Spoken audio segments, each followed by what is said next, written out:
Okay, what we have completed, किसी को याद है क्या क्या क्या हम लोगों ने कर लिया है complete? Section 7, section 8,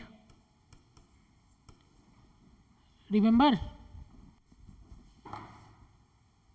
yes sir. भाई याद है क्या? सेक्शन 7, सेक्शन 8, बहुत दिन से क्लास नहीं हुआ है, एक बार क्विक रिवाइज कर लेते हैं। 5 मिनट्स रिवीजन। सेक्शन 7 में क्या था? सप्लाई। सेक्शन 7 1A क्या था? क्या था? STDB E आई था कि E था? E था। LLR ये तो था। अरे भाई यही तो था, हाँ या ना? Plus furtherance of business plus consideration, ठीक है। फिर सेक्शन 7 1AA क्या था? AOP और क्लब। AOP और क्लब मेंबर। ज़्यादा मैं इलाबोरेट नहीं कर रहा हूँ एक एक चीज़ को। फिर सेक्शन 7(1)(B, सेक्शन 7(1)(B था, क्या था? Import of service. फिर 7(1)(C क्या था?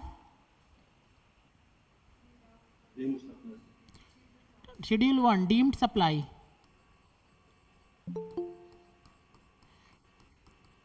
ठीक है, डीम्ड सप्लाई याद हो रहा है ना एक एक करके? Deemed supply, import of deemed supply. फिर शेड्यूल 2, शेड्यूल 2 में क्या था? शेड्यूल 2 में क्या था? Supply of goods, supply of goods या फिर supply of service. Understood? Supply of goods और सप्लाई ऑफ सर्विस। शेड्यूल 3 में क्या था? Neither goods not service. Very good, neither goods not service, negative list इसको बोलते हैं। ठीक है, यहाँ पर हमारा, मैं डिक करके नहीं जा रहा हूँ एक एक में। शेड्यूल 1 में क्या था, शेड्यूल 2 में क्या था, शेड्यूल 3 में क्या था। I think all the things could be, all the things are easily understandable from your end। ठीक है, मैं डिग नहीं कर रहा हूँ एक चीज में। फिर सेक्शन 8, सेक्शन 8 में क्या पढ़े थे हम लोग? जल्दी जल्दी। Composite supply and mix supply. Section 8 में 2 चीज था, कंपोजिट सप्लाई और मिक्स्ड सप्लाई। ठीक है, composite supply, mix supply. Naturally bundle किस में आता है? कंपोजिट। कंपोजिट।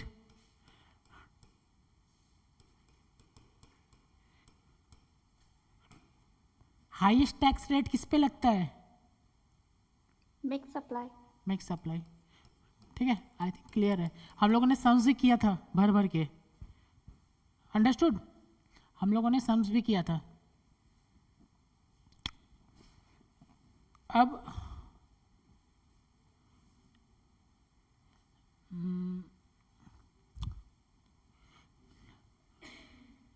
हम लोग सेक्शन 9 पे जाएंगे। ठीक है, सेक्शन 9। अब जर्नी समझ में आ रहा है ना हम लोग का? आईडीटी का जर्नी, ऑनलाइन क्लास आईडीटी का जर्नी समझ में आ रहा है ना हम लोग क्या कर रहे हैं? हम लोगों ने सेक्शन 1 से स्टार्ट नहीं किया था। सेक्शन 1 करेंगे, सेक्शन 2 करेंगे, 3 करेंगे, 4 करेंगे, 5 भी करेंगे, 6 भी करेंगे। but for the sake of importance we have started from section 9. ठीक है, क्योंकि अगर 1 2 3 4 स्टार्ट करता ना तो इंटरेस्टिंग नहीं रहता, सबको बोर लगने लगता क्योंकि थियरी है. अंडरस्टूड? रिप्लाई कीजिए, समझ में आ रहा है क्या? Yes, sir. तो 7 किया, 8 किया, आज 9 करते हैं. ठीक है, बुक खोलेंगे 9 का. ज़्यादा नहीं पढ़ना है 9 में, जो मैं बोलूँगा उतना ही पढ़ना है.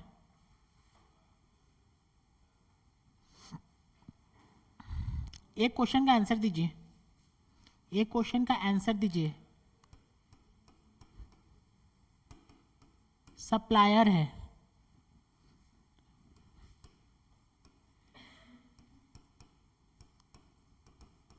रेसिपेंट है. आ रहा है समझ में? सप्लायर है, रेसिपेंट है, और यहाँ पे गवर्नमेंट है. सप्लायर है, रेसिपेंट है, गवर्नमेंट है. Supplier sold goods to recipient. Case समझ में आ रहा है ना? Supplier sold goods to recipient and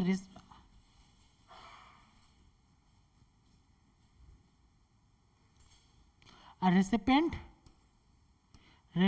given consideration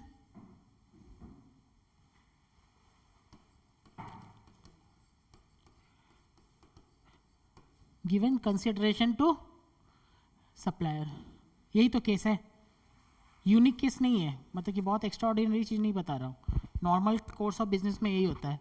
supplier supply goods to recipient and recipient paid consideration to supplier. ठीक है, यहाँ गवर्नमेंट बैठा हुआ है. ठीक है, गुड्स भेजा होगा प्लस टैक्स इनवॉइस भेजा होगा, यही तो भेजेगा ना. गुड्स भेजा होगा प्लस टैक्स इनवॉइस भेजा होगा. टैक्स इनवॉइस है टैक्सेबल सप्लाई से 1000 प्लस जीएसटी. मैं जीएसटी लिख रहा हूँ. There is no law called GST act. There is no law called GST act. There are 3 laws specified. Number 1 CGST act, number 2 SGST act और UTGST act. जो state है वो इस पर एसजीएसटी, और जो यूनियन टेरेटरी है इस पर union territory act. And for the central it's integrated goods and service tax, that's IGST act. There are 3 types of act. बोला जाए टेक्निकली 4 टाइप्स, लेकिन मैं CGST या फिर UGST, SGST या फिर UTGST. कौन कौन सा एक्ट है? एक है CGST एक्ट, गवर्न बाय कौन?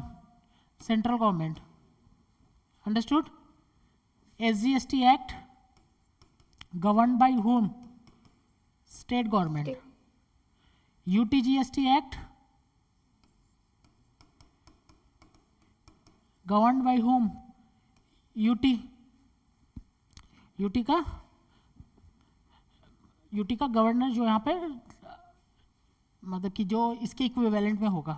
ठीक है, सीएम के इक्विवेलेंट में. फिर IGST act governed by whom? Central government. ठीक है, there is no act called GST act. ठीक है, बट मैं यहाँ पे लिख रहा हूँ जीएसटी. ठीक है, GST at the rate of 18%. कितना? 118. आ रहा है समझ में? क्लियर है? ये टैक्स इनवॉइस है. अरे समझ में आ रहा है क्या भाई? आ रहा है क्या समझ में? ये टैक्स इनवॉइस इसके संग चिपका के दे आता है ना अमेजोन में पार्सल, टैक्स इनवॉइस भी आता है इसके संग. तो गुड्स के संग टैक्स इनवॉइस चिपका के दे दिया. ये 1000 रुपया इज सप्लायर का इनकम और ये 118 इज गवर्नमेंट का tax to be paid to government treasury. Understood? Who is liable to pay tax to the government? Government किसको देखेगी? अरे गवर्नमेंट किसको देखेगी भाई? यहाँ देखेगी या फिर यहाँ देखेगी? Supplier. Answer is supplier. Answer is supplier.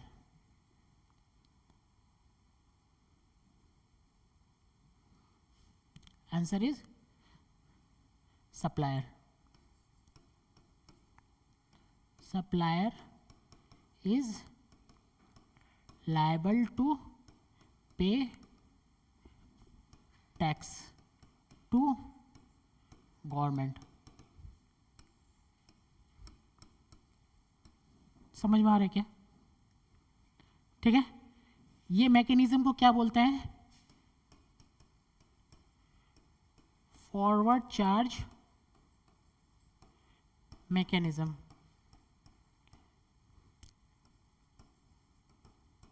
जिसको प्यार से हम लोग क्या बोलते हैं? FCM, forward charge. ठीक है, गुड्स जिसको फॉरवर्ड किया है, गुड्स जो फॉरवर्ड किया है वो चार्जेबिलिटी किसके ऊपर आएगा? जो गुड्स फॉरवर्ड किया है. चार्जेबिलिटी किसके ऊपर आएगा? जो गुड्स फॉरवर्ड किया है. Answer is supplier. क्लियर है? क्लियर है कि नहीं क्लियर है?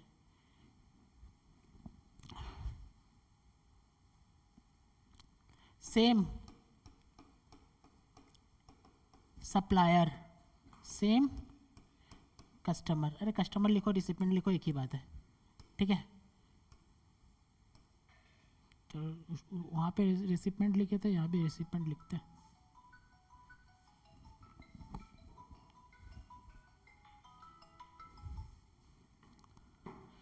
रिसिपेंट.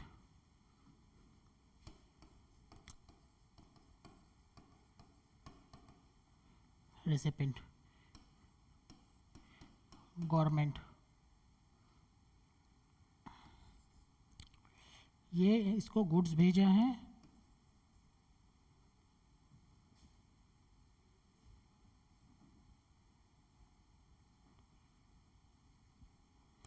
ये इसको सॉरी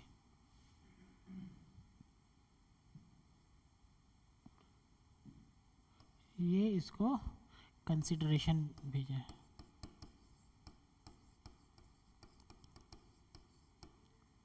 ठीक है, ये इसको गुड्स भेजा है, ये इसको कंसिडरेशन भेजा है, plus tax invoice, plus tax invoice. Clear है? नाउ देयर इज अ, उस पर क्या था? There was a mechanism called FCM. Who is liable to pay tax to the government under FCM? Supplier. How supplier will pay tax to the government by recovering tax from recipient. आ रहे समझ में? by recovering tax from recipient. पिछला वाला में क्या था sir? 118 का bill दिया था, ये इसको कंसिडरेशन कितना देगा? आंसर इज कितना? 118. Answer is 118. 118 का बिल दिया, 118 कंसिडरेशन दिया. ठीक है, 100 रुपया, 100 रुपीज़ इज द नहीं 118 नहीं, 1018 था ना.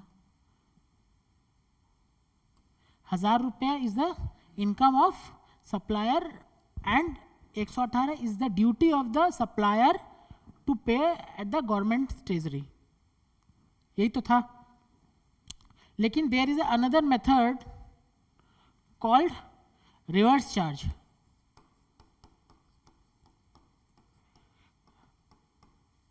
वो वाला क्या था? Forward charge. There is another method called reverse charge.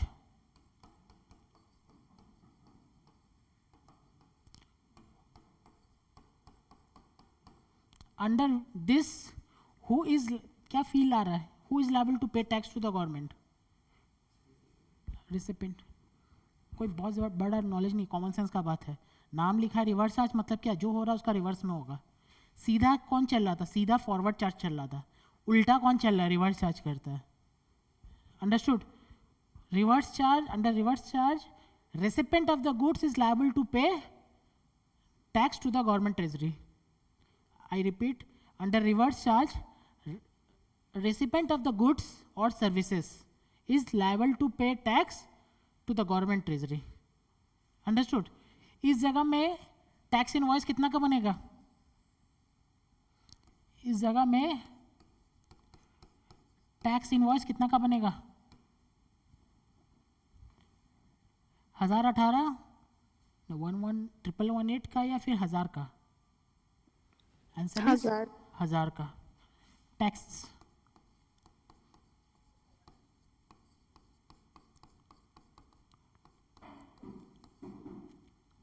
ठीक है, ये 1000 का. टैक्स इनवॉइस कितना का बनेगा? आंसर इज 1000 का. 1000 का टैक्स इनवॉइस होगा. सप्लायर टैक्स इनवॉइस रिसिपेंट को देगा. And how much recipient will pay to the supplier? How much? हाँ, 1000.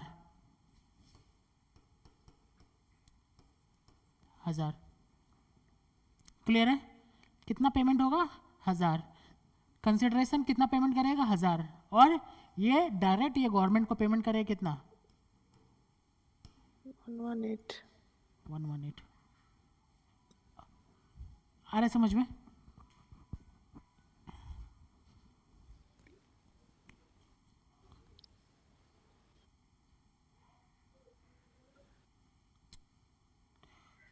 क्लियर है? एक बार पढ़ते हैं इसको. सेक्शन 9 देखिए, सेक्शन 9(1) फॉरवर्ड चार्ज. आऊँगा. जब इसमें यही मेन ही है, reverse charge he is a crux of the section 9. ठीक है, तो मैं इस पर एम्फेसाइज करूँगा, रुकूंगा. फॉरवर्ड चार्ज तो सब कुछ पता है, मतलब कि जिस पे हर जीएसटी पे फॉरवर्ड चार्ज लगता है. हर जीएसटी हर ट्रांजैक्शन पे क्या लगता है? Forward charge. बट कुछ कुछ स्पेसिफाइड गुड्स एंड सर्विसेज है जिस पे क्या लगता है? Reverse charge. और कौन कौन से स्पेसिफाइड गुड्स एंड सर्विसेज पे लगता है? We will come to it under section 9(3). हर चीज पे नहीं लगता. There are specified goods and services notified by central government जिस पे रिवर्स चार्ज लगता है. जिस पे स्पेसिफाइड नहीं किया हुआ है दैट इज अज्यूम्ड क्या लगेगा? Forward charge. आ रहा समझ में? भाई नहीं आ रहा तो बताना. सारा चीज़ बुक में लिखा हुआ इसलिए मैं कुछ लिखवा नहीं रहा हूँ extra. If you open the book after my class आपको सब समझ में आएगा क्या बोल रहे हैं वहाँ पे. ठीक है, प्रोवाइडेड आप घर पे जाके देख रहे हो. ठीक है. सेक्शन 9. सेक्शन 9 5 भाग में बटा हुआ है. Section 9 has been divided into 5 parts. Section 9(1), 9(2), 9(3), 9(4), 9(5). ठीक है. And the most important thing is this section 9(3). ठीक है. 9(1) फॉरवर्ड चार्ज. आ रहा है समझ में? फॉरवर्ड चार्ज अगर मैं टाइम पास करके आपको बोलूँ, टाइम पास कर रहा हूँ उसे बोलने के लिए, क्योंकि क्रक्स आपको पता चल गया है कि क्या है. देखो ये यहाँ पे भी नहीं लिखा है. देखो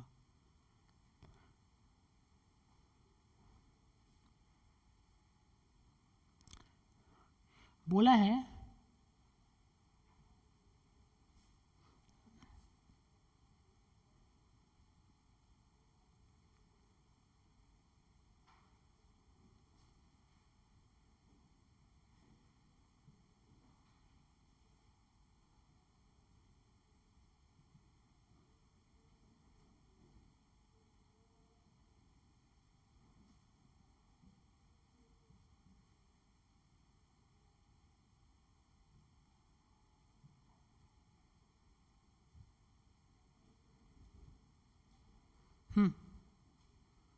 देखिए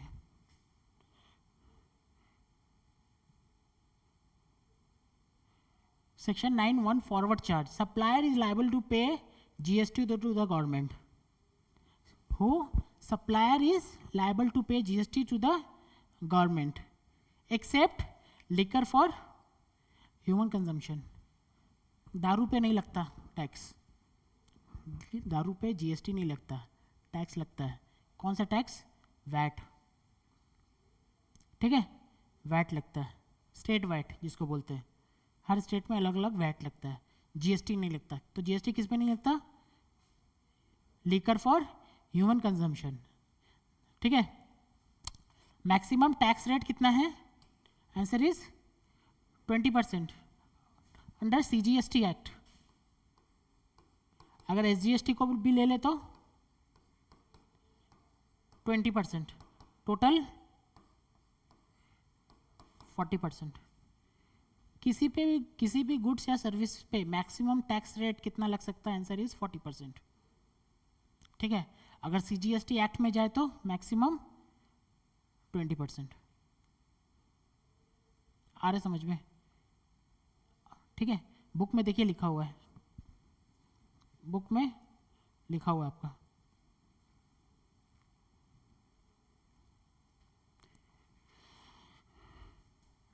the tax called central goods and service, ये CGST का बात कर रहा है. ठीक है. All intra state supplies of goods और सर्विसेज और बोथ. टैक्स किस पे लगेगा? CGST किस पे लगेगा? On all intra state. Intra state मतलब विद इन द स्टेट. ठीक है. किसी को नहीं है तो वहाँ लिख लीजिए. इंट्रा स्टेट मतलब with in the state. Intra state supplies within the state. Supply within the state. All intra-state goods और services, मतलब कि CGST किस पे नहीं लगेगा? इंट्रा-स्टेट पे. इंट्रा-स्टेट पे क्या लगेगा? IGST. ठीक है. all intra-state supply of goods and services except supply of alcoholic liquor for human consumption. Human consumption alcoholic liquor for human consumption पे CGST नहीं लगेगा.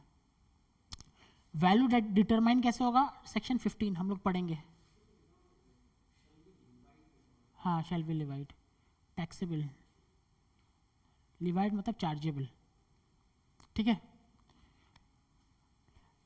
एट डिटरमाइन कैसे होगा? Under section 15 at the rate not exceeding, बोल दिया गया 20%, as may be notified by government on the recommendation of council. collected in such a manner as prescribed and shall be paid by the taxable person. ठीक है. आया समझ में?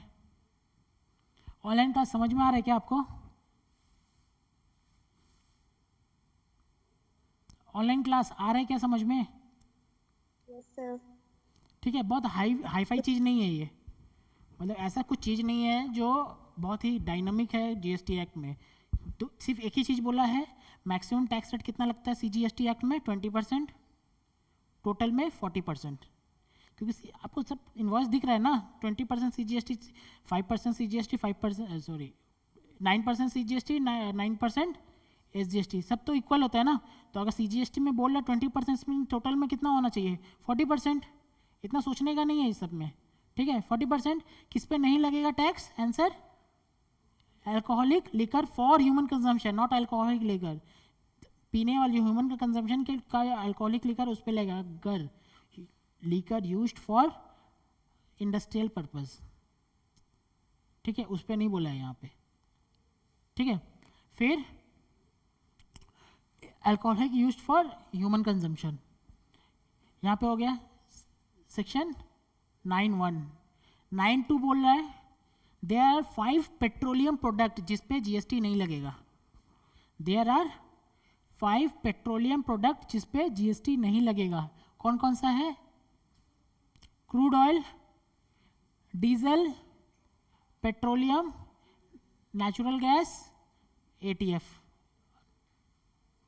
ठीक है. क्या क्या है? Crude oil, diesel, high speed diesel, high speed diesel, petrol, natural gas और एटीएफ। एटीएफ मतलब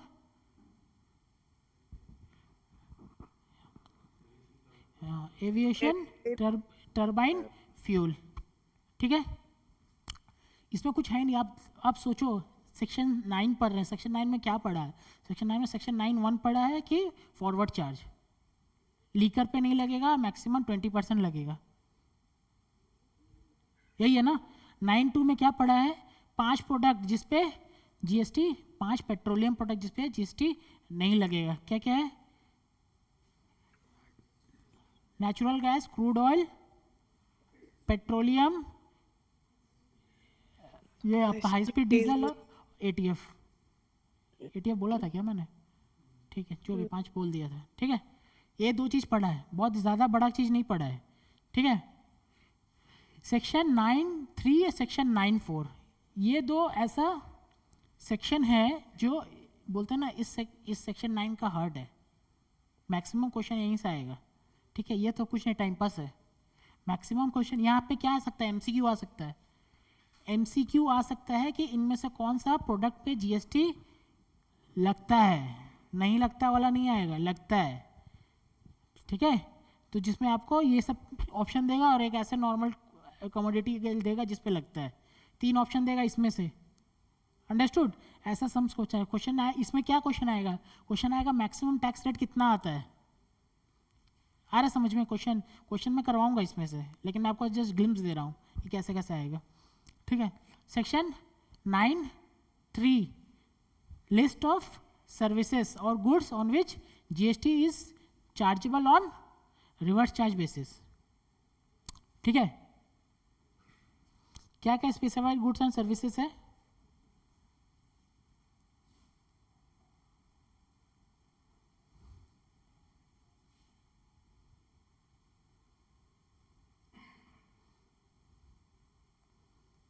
हाँ, देखिए,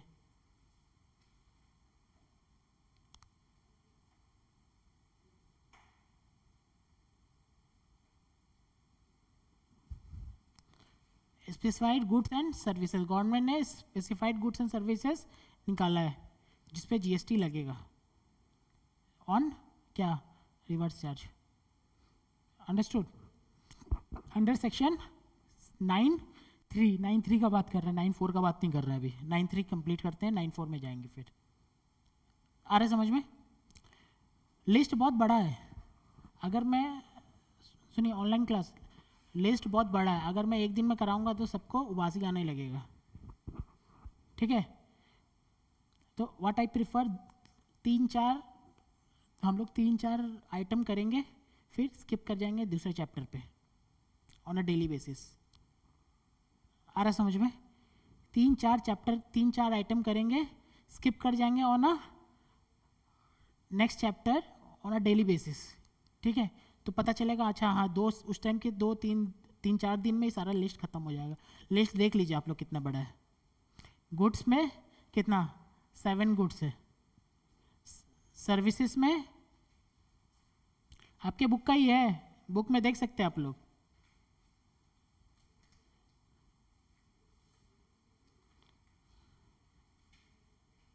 सर्विसेज में 16 सर्विसेज है, दिख रहा है ना?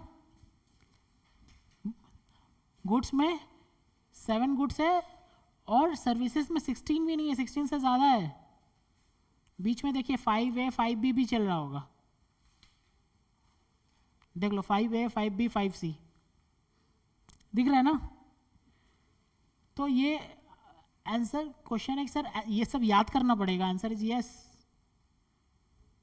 ये सब याद करना पड़ेगा।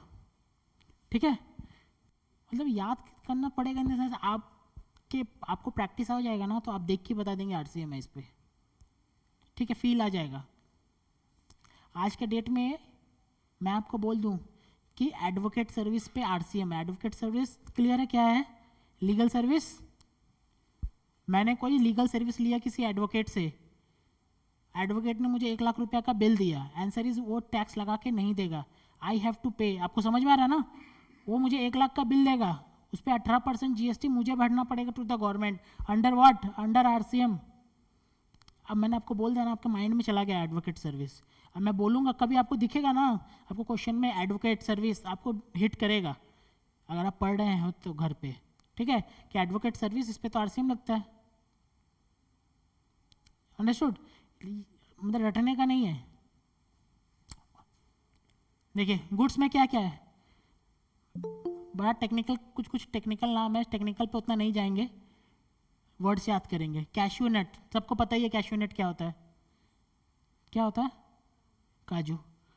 और नॉट शेल्ड और पील्ड, मतलब कि पील्ड मतलब छिला हुआ हो या नहीं छिला हुआ हो। सप्लायर कौन है, एग्रीकल्चरिस्ट। और रिसिपेंट कौन है, रजिस्टर्ड पर्सन। खत्म। रिलेट कर पा रहे हैं क्या है, ऑनलाइन क्लास रिलेट कर पा रहे हैं क्या आप लोग, क्या है ये? हाँ सर। ठीक है, क्या है सप्लायर ऑफ, सप्लायर कौन होना चाहिए, एग्रीकल्चरिस्ट। रेसिपेंट कौन होना चाहिए, कोई भी रजिस्टर्ड पर्सन। और उन दोनों के बीच में क्या एक्सचेंज होना चाहिए, कैश्यू नट, पील्ड हो या फिर, पील्ड हो या फिर शेल्ड हो। पील्ड शेल्ड बोल के कुछ है नहीं, कैश्यू नट, ठीक है। बीडी रैपर, ठीक है, हाँ हाँ। जो रजिस्टर्ड नहीं है, वो जो रजिस्टर्ड नहीं है वो कहाँ से GST पेमेंट करेगा गवर्नमेंट को, उसके पास तो GST रजिस्ट्रेशन नंबर ही नहीं है। हाँ नहीं हो सकता, अगर बिजनेसमैन नहीं भी है तो कोई भी नॉर्मल, देखो एक्चुअली क्या होता है, बिजनेस सर्विस, गुड्स या सर्विस, कुछ तो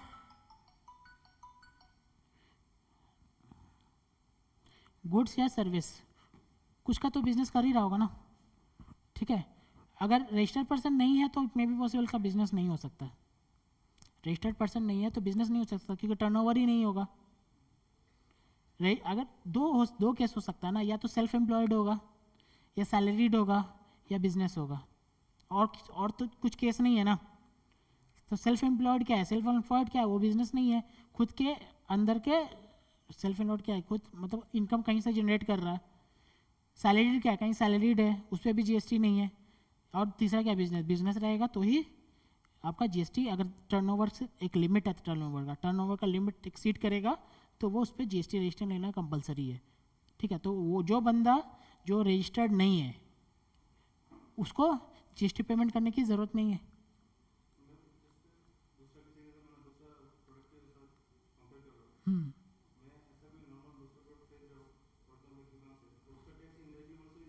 हाँ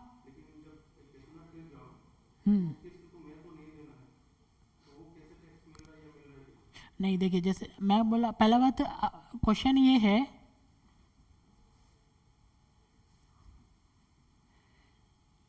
क्वेश्चन ये है कि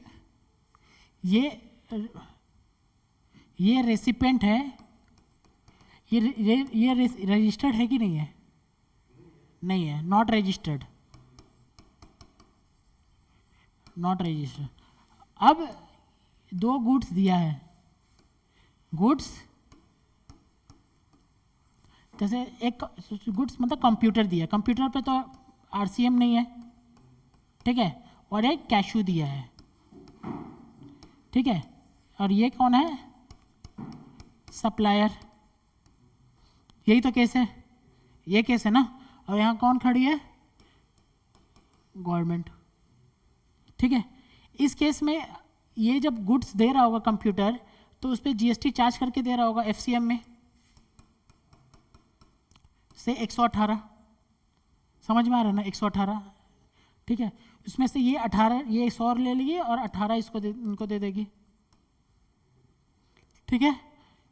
और इस केस में ये 100 ही रुपया देगा, ये 18 इसको नहीं देगा।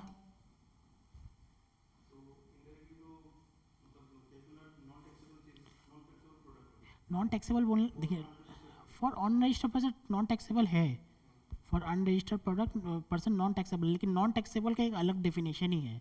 Non taxable is a non taxable product is a product on which GST is not leviable, GST लगता ही नहीं है फॉर रजिस्टर और अनरजिस्टर।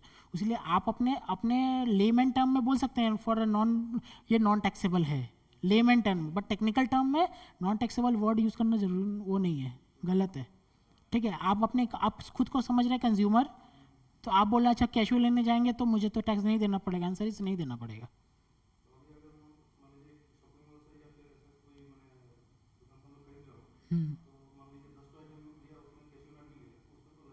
नहीं लगना चाहिए, चेक कर लेना।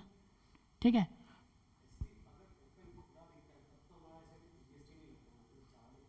हाँ, चावल अगर खुला रहे तो उस पर जीएसटी नहीं लगता है, अंडर ब्रांड रहे तो 5% जीएसटी लगता है। फूड आइटम पे मतलब कुछ ब्रांडेड प्रोडक्ट पे जीएसटी है। नहीं इस देख पैकेट में होने से पहले जानता आपको क्या देगा, एमआरपी पे देगा। सुनिए, आपको क्या देगा, एमआरपी पे देगा, और MRP includes tax component also. अरे भाई आप समझ नहीं रहे, आपके ऊपर आना नहीं चाहिए।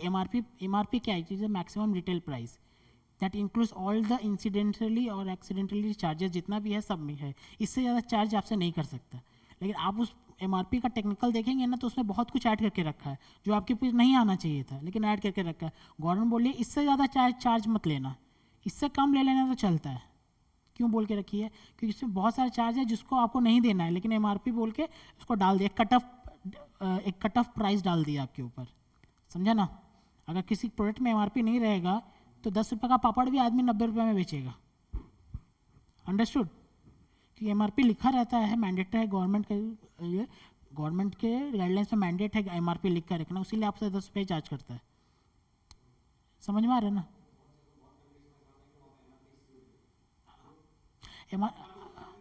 वेरी करता है। देखिए अगर कोई भी प्रोडक्ट जो मोनोपोली प्रोडक्ट नहीं है, कोई भी मार्केट में जो जिसमें मोनोपोली नहीं है, परफेक्ट कंपटीशन है, उस जगह पे प्रोडक्ट का जो कॉस्ट मतलब कि सेल प्राइस है ना, वो मार्केट ही डिटरमाइन कर लेता है। वो आपको पता रहेगा कि क्या मार्केट में रेट चल रहा है, वो आपसे एग्जैगरेटेड प्राइस नहीं लेगा कभी। आप समझ रहे हैं। जैसे आप से चिकन लेने गए, चिकन के ऊपर तो उसका लेवल चिपका के नहीं रखता है ना एमआरपी का, समझ में आ रहा है ना, नहीं लगता, लेकिन आपसे तो ज़्यादा नहीं चार्ज कर सकता क्योंकि मार्केट में उसका प्राइस डिफाइंड है ऑलरेडी। अंडरस्टूड, तो मार्केट बहुत मैच्योर है भाई। यहाँ तक समझ में आया। सेम बीडी रैपर, आपको देखो आप आपको 3 चीज़ याद करना पड़ेगा। पहला क्या प्रोडक्ट है, दूसरा रिसिपेंट कौन है, तीसरा सप्लायर कौन है। 3 चीज़ याद रखना पड़ेगा यहाँ पे। फॉर एसेंशियल ऑयल्स, ऑयल से बात कर रहा, अदर देन सिट्रस फ्रूट, ठीक है।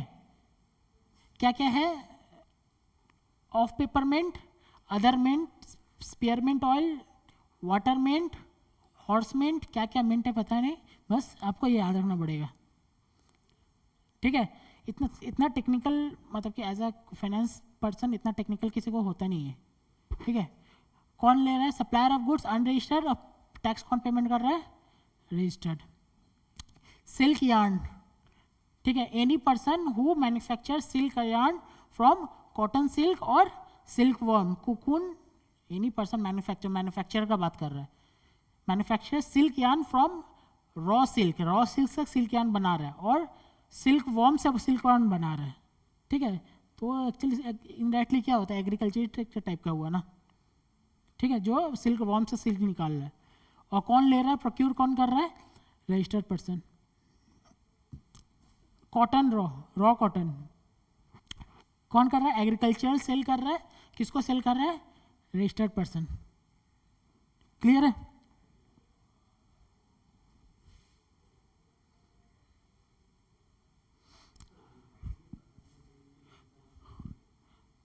ये बुक नहीं है आपके पास, फर्स्ट क्लास है ये। एक्चुअली बोर्ड का ही ये प्रॉब्लम है, ये ऐसे ही दिखता है, आपको बुक थोड़ा कैरी करना पड़ेगा, ठीक है। बोर्ड का प्रॉब्लम है, मतलब कि मैं तो सही करके लाया हूँ, यहाँ पे ये ऐसे ही हो जाता है, ठीक है। थोड़ा किसी को अगर दिख रहा है तो थोड़ा अपना बुक फॉलो कीजिए, ये बोर्ड का प्रॉब्लम है। लॉटरी कौन ले रहा है, सप्लायर कौन है, स्टेट गवर्नमेंट या फिर यूनियन टेरिटरी या फिर आपका लोकल अथॉरिटी। और खरीद कौन रहा है? लॉटरी डिस्ट्रीब्यूटर और सेलिंग एजेंट। ठीक है, लॉटरी पे भी आरसीएम है। यूज्ड व्हीकल सीज्ड और कॉन्फिस्केटेड और sold used as goods waste and scrap. Government क्या करती है? यूज्ड व्हीकल को लेके उसको स्क्रैप में सेल कर देती है। अरे लेती है कि नहीं? भाई मेरा गाड़ी लेके आया जैगवार, जैगवार लेके यहाँ पे तिनाली में पकड़ा गया। ठीक है, तिनाली में पकड़ाने के बाद गवर्नमेंट ने 2 करोड़ का फाइन ही डाल दिया, तो लेने जाएगा क्या जैगवार? हाँ, नहीं जाएगा ना। तो क्या करेगी गवर्नमेंट? कुछ साल बाद उसको स्क्रैप कर देगी। अब गवर्नमेंट कितने साल बाद करेगी मैं उस पर नहीं जा रहा हूँ, मुझे पता भी नहीं है। ठीक है, कुछ साल बाद उसको स्क्रैप करके सेल कर देगी, रिकवर करने के लिए करेगी ना। तो उस जगह पे जो खरीद रहा है ऑक्शन में, वो भी आरसीएम पेमेंट करके खरीदेगा। Understood? Priority lending certificate, any registered person to any registered person. Priority lending certificate क्या होता है? क्या मैं आपको बताता हूँ। कुछ कुछ जगह पे, सॉरी, कुछ कुछ सेक्टर पे ना बैंक को लोन देना पड़ता है। कुछ कुछ सेक्टर में जैसे कि गवर्नमेंट जो बैंक तो सिर्फ बिजनेस वाले को तो लोन नहीं दे सकती है। कुछ प्रायोरिटी सेक्टर है जैसे कि होम लोन टाइप का भी दे देती है ना, फार्मर्स को देती है। तो अगर इन ऐसा हुआ कि हर मतलब गवर्नमेंट में ना कुछ कुछ टारगेट रहता है कि वीकर सेक्शन को इतना लोन देना पड़ेगा, तो एचडीएफसी को इतना लोन देना पड़ेगा। अगर एचडीएफसी को बोला गया 100 करोड़ का लोन देना पड़ेगा एचडीएफसी को, और एचडीएफसी ने कितना दिया है? 95 करोड़ का। और एसबीआई को भी बोला गया था 100 करोड़ का देना पड़ेगा, और एसबीआई ने दे दिया है से 107 करोड़ का। ठीक है, 107 करोड़। तो उस जगह क्या होगा ना, एसबीआई मतलब ऑन रिक्वेस्ट एचडीएफसी एसबीआई को बोलेगी मुझे एक सर्टिफिकेट दे दीजिए, एक सर्टिफिकेट दीजिए जो मेरा 5 करोड़ का जो डेफिसिट है ना, 5 करोड़ का डेफिसिट है उसको फुलफिल करने के एक सर्टिफिकेट दे दीजिए। उसको बोलते priority sector lending certificate, PSLC। ठीक है, सर्टिफिकेट दे दीजिए। सर्टिफिकेट वो क्या करेगी? एसबीआई ऑब्वियसली फ्री में तो देगी नहीं सर्टिफिकेट, कुछ नॉमिनल चार्ज करके उसको एक 5 करोड़ का सर्टिफिकेट दे देगी। तो वो इसका आरबीआई का कॉम्प्लायंस रेगुलेट हो जाएगा। ठीक है, उस जगह पे क्या आएगा? उस जगह पे जो इनकम होगा, मतलब कि ये से 1% का कमीशन लेगी। 100 करोड़ का 1%, 1 करोड़ के ऊपर कौन? एसबीआई आरसीएम पे टैक्स देगी। आ रहा समझ में? क्लियर आ रहा है? 1 करोड़ पे आरसीएम पे टैक्स देगी। आ रहा भाई समझ में? कि ऐसे दर्द दे रहा है, सिर्फ ऐसे कर रहा है। हाँ, आ रहा है ना? क्लियर है? आज साथ ही करेंगे, प्रेशर दे के करने का कोई ज़रूरत नहीं, धीरे धीरे करके करेंगे। ठीक है, लेकिन छुट्टी नहीं है, आगे नेक्स्ट पढ़ेंगे। मतलब कि सेक्शन 9 नहीं करेंगे, सेक्शन 9 को मैंने आधा किया है। ठीक है ना? सेक्शन 9 कितना किया है? 2.5 सेक्शन किया है। कितना सेक्शन? सेक्शन 9(1), सेक्शन 9(2) और सेक्शन 9(3) का आधा। ठीक है, तो मेरा नेक्स्ट क्लास में क्या टारगेट रहेगा सुन लीजिए। मेरा नेक्स्ट क्लास अगर बहुत बेस्ट होगा, बेस्ट क्या होगा, आप लोग थोड़ा घर पे पढ़ के आएंगे सर्विस। ठीक है, अगर आप पढ़ के आए और मैं समझा रहा हूँ ना, तो लेवल ऑफ रिटेंशन ना बहुत हाई हो जाएगा उस जगह पे, क्योंकि मैं आपको पता ही है मैं बोलना क्या चाह रहा हूँ। ठीक है, तो प्लीज़ आप थोड़ा इसको पढ़ के आएंगे। हम लोग पाँच सर्विस नेक्स्ट क्लास में करेंगे। 1, 2, 3, 4, ये 5। ठीक है, 5 सर्विस नेक्स्ट क्लास करेंगे। प्लीज़ पढ़ के आना। अरे होगा क्या? ऑनलाइन क्लास पढ़ के आएंगे क्या? हाँ सर। ठीक है, जो रिवाइज कर रहा है प्लीज़ अपना देख लेना कि रिवीजन परफेक्ट हो। अगर हम जो कुछ पढ़ाने जा रहे और वो आपको पहले से पढ़ के आ रहे हैं ना, लेवल ऑफ रिटेंशन बहुत हाई हो जाता है। और ये मैंने अभी गुड्स कराया है सारा, गुड्स ज़्यादा है नहीं, एग्ज़ाम में भी ज़्यादा इंपॉर्टेंट है नहीं, लेकिन मैंने आपको कराया है गुड्स। सर्विस हम लोग नेक्स्ट क्लास में करेंगे, ठीक है।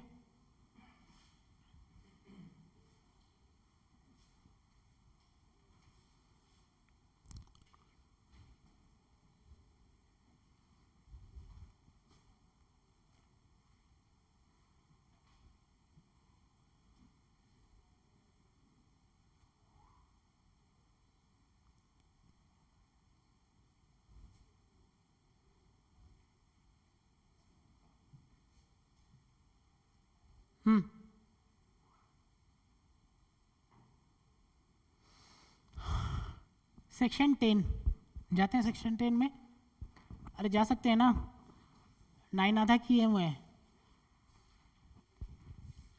9 आधा किए हुए हैं, सेक्शन 10 में जाते हैं। सेक्शन 10 क्या बोलता है? सेक्शन 10 किस चीज़ के लिए? प्रॉब्लम है ना कि जब जीएसटी आया ना तो मतलब हाहाकार मच गया सबके ऊपर, सबको जीएसटी लेना पड़ेगा, सबको जीएसटी लेना पड़ेगा, 18% टैक्स कौन देगा? अरे वैट कितना परसेंट था, किसी को पता है क्या? जीएसटी के पहले वैट था ना, कितना परसेंट था? नॉर्मली 12% नहीं, 14.5%, ठीक है। एक्साइज कितना परसेंट था? 12%। और जीएसटी कितना आ गया?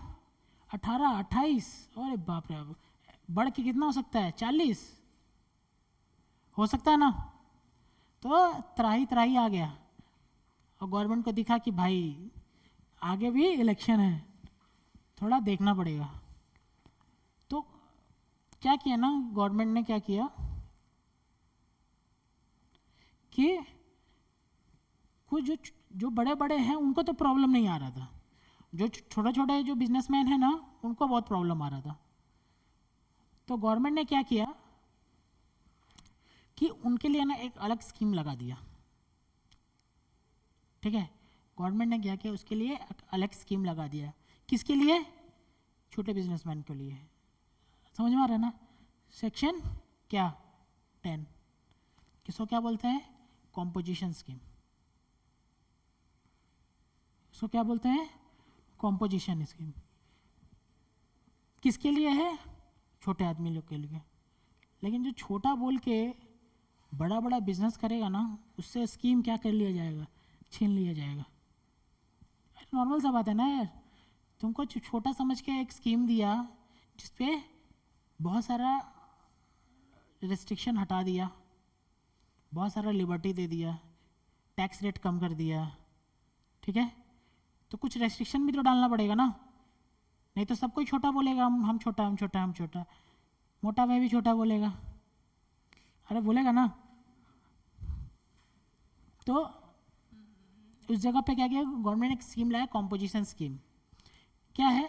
अ स्मॉल स्कीम क्या है देखिए, an option for specified category of small tax payer to pay GST at a very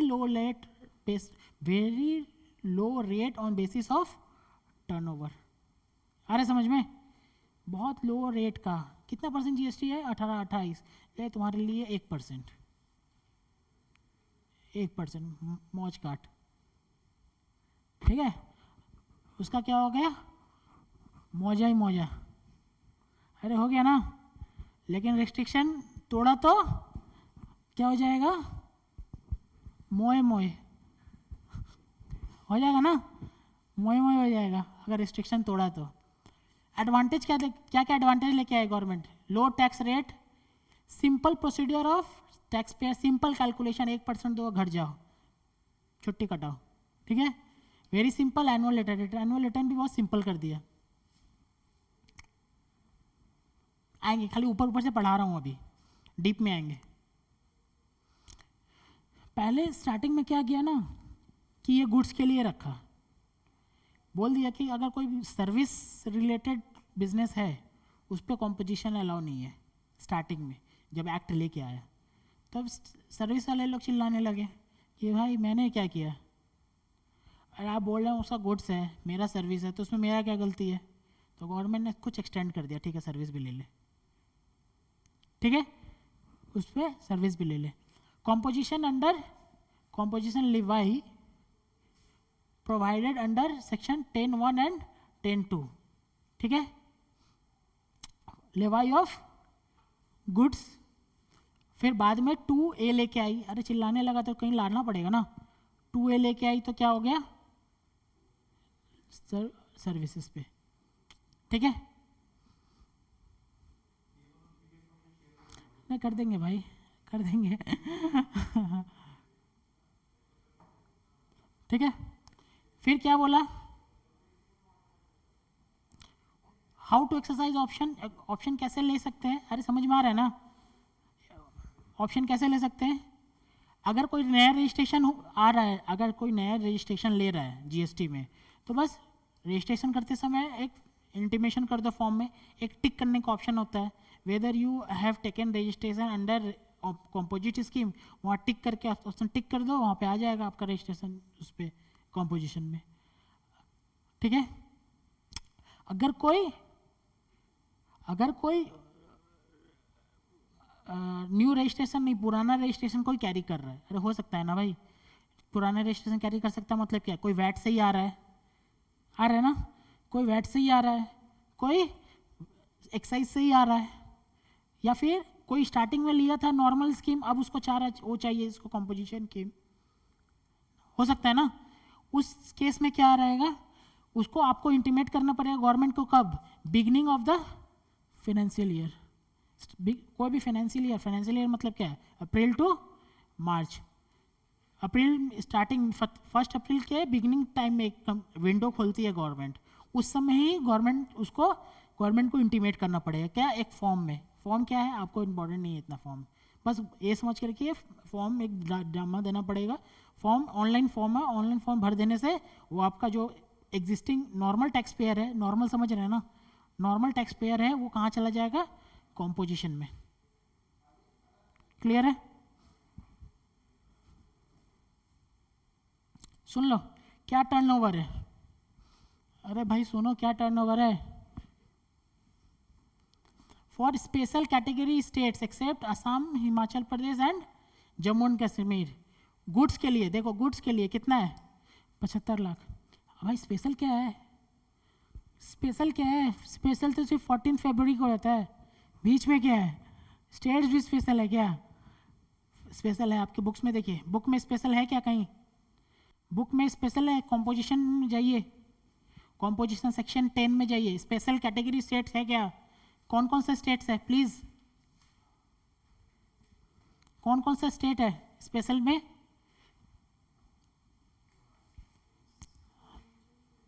Arunachal Pradesh, Manipur, Meghalaya, Mizoram, Nagaland, Sikkim, Tripura, Uttar Pradesh, ठीक है, आ गया ना। ये 1 2 3 4 5 6 7 8 कैटेगरी ऑफ स्टेट है, उस पर टर्नओवर कितना है 75 लाख, मतलब यहाँ पे जो बिजनेस है, अरे भाई यहाँ का बिजनेस कितना बड़ा रहेगा, कॉमन सेंस लगाओ ना, रटने का ज़रूरत नहीं है, कॉमन सेंस लगाओ ना, अच्छा हाँ रटने का ज़रूरत है भाई, ये स्टेट्स रटने का ज़रूरत है, लेकिन अब कॉमन सेंस लगाओ ना, क्यों डाली होगी यहाँ पे, डाला क्यों होगा, यहाँ पर तो ज़्यादा बिजनेस तो छोटा छोटा ही होगा, उसीलिए छोटा वाले बिजनेस को 75 लाख कर दिया, ठीक है। और जो बाकी स्टेट्स है उसको कितना किया है 1.5 करोड़, मतलब अगर उसका टर्नओवर 1.5 करोड़ से ऊपर जाएगा, अगर ये बिजनेस, ये बंदा है जो वेस्ट बंगाल में है, यहाँ पे आएगा, उसका बिजनेस अगर 1.7 करोड़ हुआ तो वो कॉम्पोजिशन ले पाएगा कि नहीं ले पाएगा, नहीं ले पाएगा, पता किसी को फील आ जाता है, चाहे 1.5 करोड़ के ऊपर ले सकते हैं, 1.5 करोड़ के ऊपर नहीं ले सकते हैं, उसको 1.5 करोड़ तक रहना पड़ेगा, कितने साल में, 2 साल में, 1 साल में या 3 साल में, किसी भी टाइम में, वो हमेशा अपना पीछे देखेगा, पीछे मतलब क्या, पीछे मतलब पीछे मतलब समझ रहे हैं ना, प्रीसीडिंग फाइनेंशियल ईयर देखेगा कि अब पिछले साल में कितना हो गया, अरे 1.3 करोड़ है, हाँ बच गया। लेकिन इस साल में दिख रहा है भाई 1.6 करोड़ है, तो नेक्स्ट साल का वेट नहीं करेगा, वो संग संग अपना कॉम्पोजिशन उसको हटाना पड़ेगा। आ रहा समझ में? अगर नहीं हटाया तो मोए मोए होगा। हाँ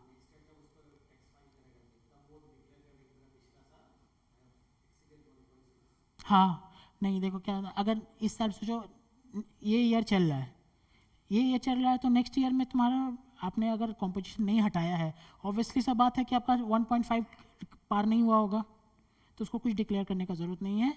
अगर उसको कंटिन्यू रखना है तो रख सकता है, ठीक है। अब ये साल चल रहा है, ये साल चलते चलते दिसंबर आ गया है, ठीक है, ये साल चलते चलते दिसंबर, अब उसको दिखा है 1.5 पास हो गया, तो अभी से डिक्लेयर करेगा कि कॉम्पोजिशन हटाना है बिकॉज ऑफ दिस इशू, और वो कॉम्पोजिशन से नॉर्मल में चला जाएगा।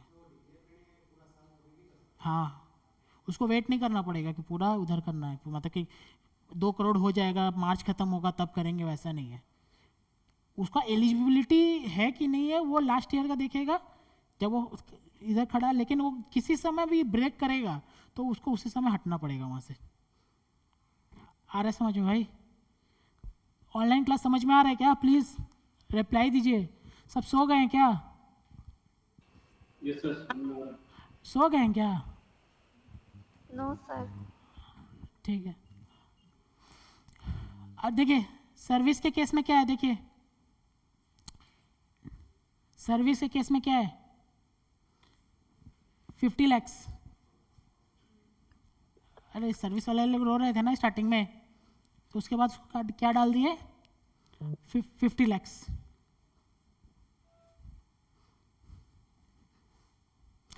भाई ये याद करना पड़ेगा, टर्नओवर बहुत हार्ड नहीं है ना, टर्नओवर याद करना, ठीक है। टर्नओवर याद करना, इससे सम्स आते हैं एग्जाम में, ठीक है। हम लोग करेंगे सम्स इसका, भर भर के करेंगे, लेकिन भर भर के मतलब जितना हो सके क्लास परमिट करेगा उतना करेंगे, ठीक है। सम्स आएगा, इससे सम्स आएगा, थियरी भी आएगा। ये सीएमए का फेवरेट टॉपिक है, कॉम्पोजिशन, ठीक है। ये हो गया ना 50 लैक्स। रेट ऑफ टैक्स देख लीजिए।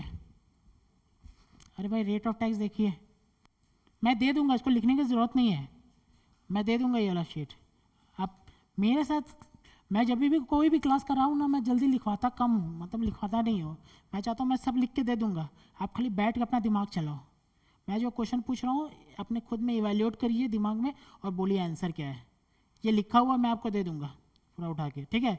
उतना प्रेशर नहीं है, अगर बहुत कुछ ऐसा लग गया कि मैं बोल दिया हूँ तो लिख लिया, नोट कर लिया, दैट डिफरेंट थिंग, लेकिन इतना माइंड चलना चाहिए, हाथ नहीं चलना चाहिए। हाथ तो घर पे भी चलेगा, है कि नहीं? माइंड चलना चाहिए यहाँ पे। बताओ, अरे जल्दी बताओ, अरे टाइम हो गया, जल्दी। मैन्युफैक्चरर पे कितना लगेगा? 1%, 0.5% CGST और 0.5% SGST। रेस्टोरेंट सर्विस अपना जेडी कितना लगेगा? 5%, 2.5% CGST और 2.5% SGST। अदर्स, अदर्स मतलब क्या? ट्रेडर, ट्रेडर होगा ना जो बिजनेस सेल परचेस करता है, उसको कितना लगेगा? 1%। मतलब मैन्युफैक्चरर या फिर अदर्स पे 1%, रेस्टोरेंट प्रोवाइडर पे 5%। कोई सर्विस वाला चिल्ला रहा था ना, सर्विस सर्विस, उन पे कितना लगेगा? 6%। आ रहा है क्लियर? क्लियर आ रहा है ना भाई? देख लो कंडीशन, कंडीशन देख लीजिए। ये कंडीशन मत ब्रेक नहीं होना चाहिए, नहीं तो क्या होगा? अरे क्या होगा? नहीं तो मोए मोए। Person opting composition scheme is neither a casual taxable person non resident. Casual taxable person किसको बोलते हैं? पढ़ेंगे, कैजुअल टैक्सेबल पर्सन पढ़ेंगे। ऑन अ मतलब ऐसा सॉफ्ट टोन में बोल देता हूँ, कैजुअल टैक्सेबल पर्सन जिसको एक ही बार का बिजनेस करना है। आ रहा समझ में? एक ही बार बिजनेस करना है, मेरा शादी है, मैंने जस्टिन बीबर को यहाँ बुला लिया है। अरे रिहाना आई थी ठीक है, रिहाना आई थी, इतना दूर की अपना शादी क्यों करा, यहाँ ही करवा लेता हाँ, रिहाना आई थी।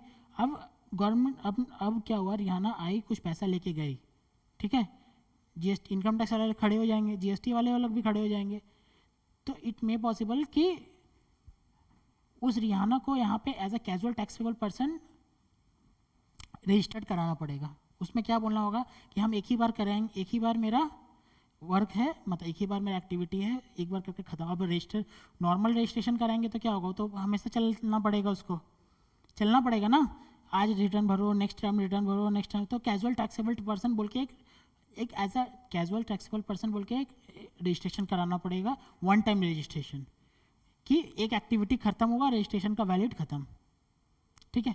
तो वो वाला केस है तो नहीं मिलेगा वो रजिस्ट्रेशन। अगर वो वाला केस है तो पर्सन ऑप्ट करने के लिए एलिजिबल नहीं है, ठीक है।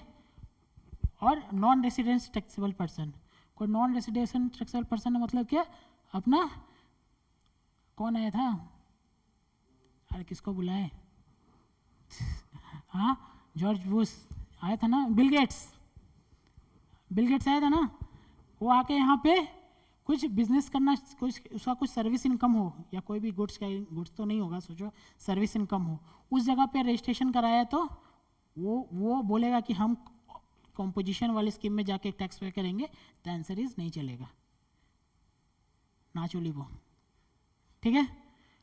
और इसके बाद नेक्स्ट का ब्रेक के बाद, ठीक है, ब्रेक के बाद ऑनलाइन क्लास समझ में आ रहा है क्या? Yes sir. ठीक है, चलिए बाय, थैंक यू।